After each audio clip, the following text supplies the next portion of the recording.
Hey there, this is your Pal Pallie, and welcome back to Get a Raid.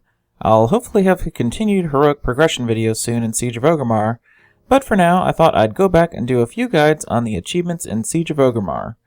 These are the achievements that reward the Glory of the Orgrimmar Raider meta achievement, which nets you a pretty Galakras looking mount.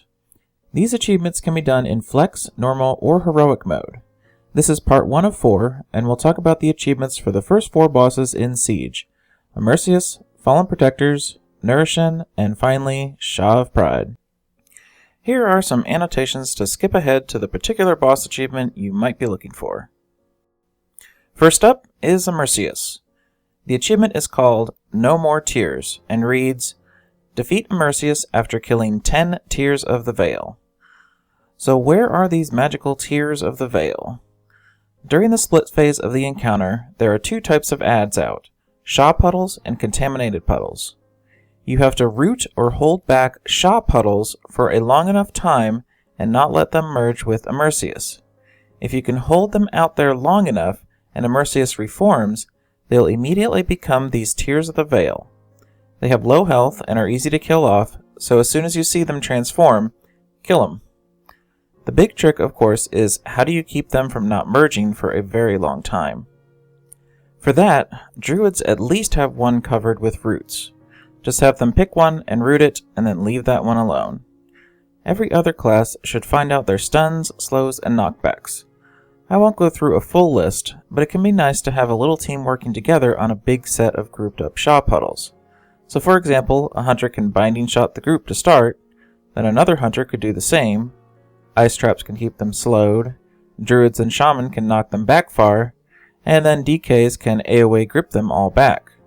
As long as you keep them from merging, you'll spawn 1 Tear of the Veil for each Sha puddle you keep out.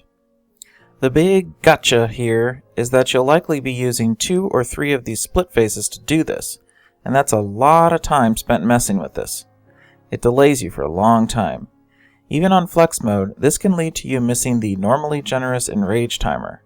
So you have at least your healers healing up the heal adds, and a DPS or 2 killing any solo Sha puddles you aren't messing with. After you achieve 10 Tears spawned and killed, you just have to kill off Immerseus and you win. Moving on to the Fallen Protectors. Their achievement is called Go Long, and reads, transfer the Mark of Anguish to at least 5 unique players over a total of 200 yards or more during a single Desperate Measures phase, and then defeat the Fallen Protectors. This one is pretty straightforward. During He Softfoot's Desperate Measures phase, the Mark of Anguish ad comes out and fixates on someone. At this point, you want to start tossing the mark around to achieve those yards. If you want to set up a preset rotation, that's fine, but at least try to toss the mark to someone very far away so you get maximum value for your toss. So, imagine everyone spreads out in a big circle. You'd want to toss the mark across the circle to different people until you've hit at least 5 people and the mark has gone 200 yards. My recommendation is to at least toss it to 7 or so people so that you can ensure it's gone the proper length. After you achieve this in one Desperate Measures phase, you don't have to do it again in the second one, so just kill off the bosses as normal and happy achievement. And now on to Norushen. His is called None Shall Pass and reads, defeat the Amalgam of Corruption without allowing any Unleashed Corruption to fuse with it. To explain, Unleashed Corruption comes from the little adds that spawn when a DPS is doing their test. They will periodically shoot out Unleashed Corruption and it heads straight to the boss. Your goal is to interrupt either the cast or stand in between the boss and the little add to ensure it hits you instead of the boss. There really isn't much to show here because there is a cheesy way to do this achievement.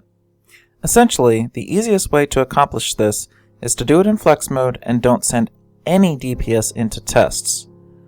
Rotate your healers and tanks into tests so that they can soak the black orbs later in the fight, but just have your DPS pew-pew the boss and do nothing else. Kinda cheesy, I know, but it works. If at some point Blizzard hotfixes this approach, what you would have to do is to be super sensitive to any of the small adds that spawn and kill them as soon as possible. Like kill them super quick and make sure to stand in between them and the boss. Again, you don't need to do that now if you can kill the boss with no DPS doing a test, but I thought I'd mention it just in case. So finally we get to Sha of Pride. This one is a little more complex to explain. The achievement is called Swallow Your Pride and says, defeat the Sha of Pride after no player has gained pride from manifestations of pride while Norushen is alive. In case you didn't know, that ad that spawns in the back of the room can give pride to the raid in two ways. One is if he gets off a Mocking Blast cast, and the other is when he dies, the two nearest raid members to him get 5 pride. So obviously the first one is preventable by interrupting his Mocking Blast and locking him down. But the second one is more complicated. We have to look to Norushen to help us out here. Remember that Gift of the Titans thing? Well, besides giving you a buff if you get close to your other raid members with Gift, it also prevents you from gaining any pride. Aha! So if you connect the dots here, what needs to happen is at least 2 of the 3 people who have Gift need to get near the manifestation before it dies and absorb the pride it spits out upon its demise. If you've done this fight on Heroic, you may already know this, as most strategies recommend doing this to avoid unnecessary pride in general. So get 2 people with Gift near every manifestation and you'll get this done. Of course, remember that you only have to do this while Norushen is alive.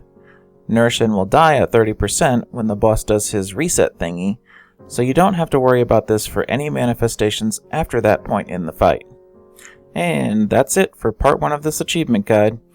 Stay tuned for part 2, which will go into the next 4 bosses in Siege. If you have additional tips on any of these achievements or any other comments, post them below, and of course subscribe and leave a like on the video if it was helpful. Catch you soon, and have a good one.